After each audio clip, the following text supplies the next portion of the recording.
Welcome back to Ask Allison. Here's today's question. I work in a large medical hospital and have over 250 clients, so I see people probably once every 3 months. I've only been out of the training portion of my career for 2 years, and I feel like I've lost all my clinical skills just doing supportive therapy and brief check-ins. I'd love to quit and start a private practice so I can do actual therapy, but I'm terrified and single. What are your thoughts on doing something like the large telehealth companies that hire therapists as a stepping stone first instead? So first, I want to thank TherapyNotes for sponsoring Ask Allison. It's an all-inclusive, simple, affordable practice management system that has everything you need from your calendar, your notes, video conferencing, which is free. You don't have to pay extra for that, and the lowest HIPAA-compliant credit card processing rate of 2.6% with no transaction fee per transaction. TherapyNotes is the highest rated EHR on Trustpilot with over 1,000 positive reviews. I love that their notes format follows the golden thread, with information automatically flowing from intake to recurring notes, so that you don't have to double entry everything. You can check them out for free for 2 months if you use the promo code ABUNDANT at checkout. That's at therapynotes.com. So let's answer your question, because reading it made me tired. 250 clients sounds absolutely exhausting. I was afraid that I was losing my clinical skills when I was building my practice.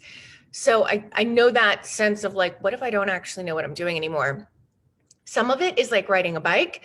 Some of it is like learning to do a wheelie for the first time on that bike. So if you're like most therapists, you've integrated your clinical skills into your life and you forgot about it. So some of the ways that you communicate with your loved ones is informed by what you've learned. Is that the same as therapy? No, it's not.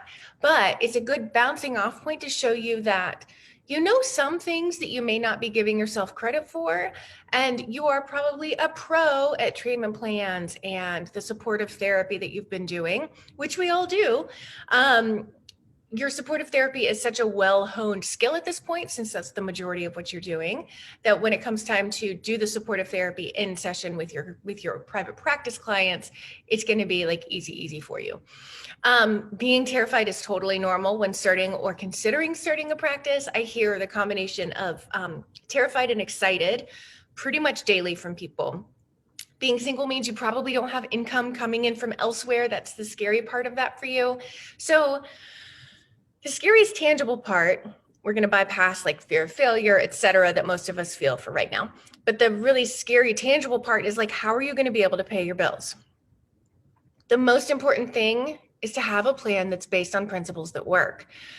We have a worksheet today. It's a free download for, it's outlining the types of plans you need to have in place. I'm going to strongly encourage you to have savings enough to pay your bills for a few months.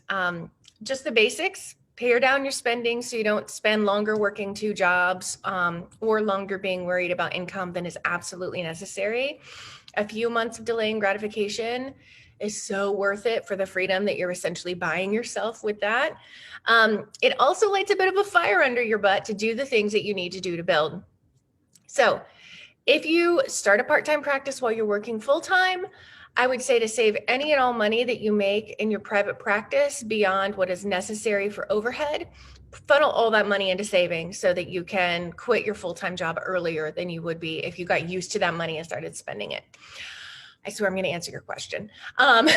So the large telehealth platforms that hire therapists can be a good option in a very specific circumstance. If you are working in a place that is so toxic, you absolutely have to get out now, then they're a great option.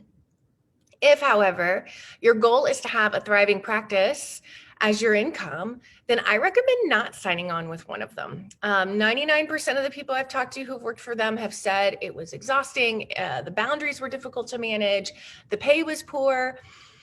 Most people already have those dynamics where they're currently working. So no need to learn a whole other system and go through that transition and not get benefits for a temporary situation unless you're desperate. Especially when you can build what you want with the boundaries that feel really good to you in your private practice and at the income that you want. Because you absolutely can get your own clients in your private practice. You don't need those companies to funnel them to you. You just have to follow very doable guidance. We have all the tenets of that guidance in our free training, How to Fill Your Practice Without Being Salesy or Spending Money You Don't Have. You can find that at www.abundanceparty.com/fill. I'll link to it. But if you want to like think about those tenets first, that's a really great place to start. If you want the details and the step-by-step of how to do it, everything from like setting policies all the way to getting the clients in the door, to raising your rates, all those kinds of things for down the line too.